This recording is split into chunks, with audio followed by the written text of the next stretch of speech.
Have you ever opened a door in your own house and realized it should never have been there? If this happened to you, would you walk away or step inside? I wish I'd walked away. It started on a rainy evening when I was cleaning the old storage room in my house. I had lived there for almost 6 years, and I thought I knew every corner of it. While moving a heavy wooden shelf, I noticed a strange crack in the wall. It looked too straight to be natural. Curious, I pushed harder, and the shelf slid aside, revealing a small wooden door hidden behind it. The door was covered in dust, and the handle was rusty, as if nobody had touched it for decades. My heart was beating fast, but curiosity was stronger than fear. I grabbed a flashlight and slowly turned the handle. The door opened with a loud creaking sound that echoed through the silent house. Behind it was a narrow staircase leading down into complete darkness. Cold air rushed out, carrying a strange smell of damp wood and something rotten. Every instinct told me to close the door, but I stepped inside anyway. The stairs seemed endless. Each step made a soft cracking noise beneath my feet. The deeper I went, the colder it became. Finally, I reached the bottom and found a small room with stone walls. The room was almost empty except for an old wooden chair, a broken mirror, and a dusty table with several candles that had long melted into strange shapes. On the wall, someone had carved hundreds of names.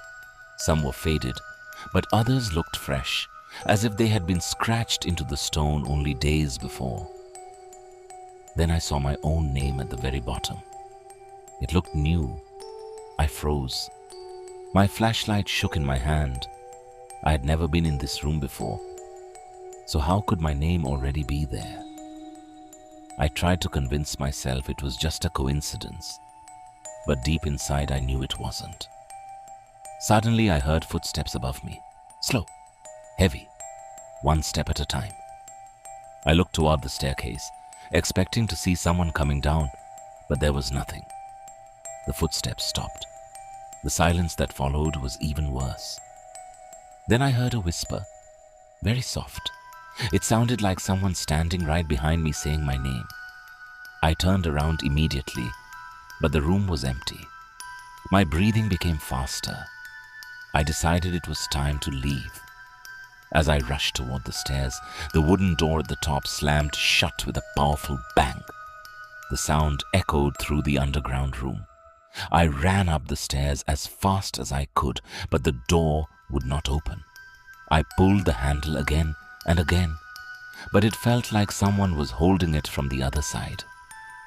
Then I heard another sound behind me, a chair slowly scraping across the stone floor. I didn't want to look back, but I couldn't stop myself. The chair that had been in the corner was now sitting in the middle of the room, facing me, empty. Then the broken mirror on the wall reflected something impossible. I could see myself standing on the stairs, but another version of me was still inside the room, smiling. I looked away from the mirror and back into the room, but there was nobody there. When I looked at the mirror again, the smiling version of me had moved closer. It slowly raised one hand and waved at me. I felt my blood run cold. Suddenly the whisper returned, louder this time. Stay. The voice sounded exactly like mine. I screamed and slammed my shoulder into the door with all my strength. On the third hit, it finally burst open. I stumbled back into the storage room and immediately pushed the shelf back in front of the hidden door.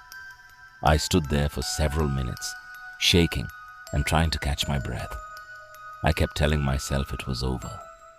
The next morning, I called a contractor to inspect the wall. When he moved the shelf aside, there was nothing behind it. No hidden door, no crack, just a solid brick wall. He laughed and said there had never been a room there. I didn't argue because I knew what I had seen. Days passed, but strange things started happening. Every night at exactly 3:13 a.m., I heard slow footsteps beneath my bedroom floor. Sometimes I heard someone knocking 3 times from inside the wall. Other nights, I woke up to find muddy footprints leading from the storage room to my bedroom door, but never back again. I installed security cameras throughout the house. The next morning, I watched the recordings. At 3:13 a.m., every camera suddenly went black for exactly 1 minute. When the picture returned, one chair in my living room had moved to face the hallway. No one appeared on the video. A week later, I noticed something even worse. My bathroom mirror had a message written on it in the steam after every shower. It always said the same thing: "Open the door." I stopped using that bathroom, but the message began appearing on every mirror in the house. One night, I woke up because someone was whispering beside my bed. I opened my eyes and saw a dark figure standing in the corner of the room. It had my face, but its smile was far too wide. Before I could move, it whispered, "You left." But I didn't. The lights suddenly turned on by themselves and the figure disappeared. The next morning, I packed my belongings and left the house forever. I sold it months later without ever telling the new owners what had happened. Last week, I received a letter with no return address. Inside was a single photograph. It showed the hidden underground room exactly as I remembered it. The chair was in the middle. The mirror was still broken. And standing in the reflection was me, smiling. Written on the back of the photo were 6 simple words that I will never forget. The door is waiting for you. If you enjoyed this story, don't forget to like this video, subscribe to the channel, and turn on the notification bell for more terrifying horror stories.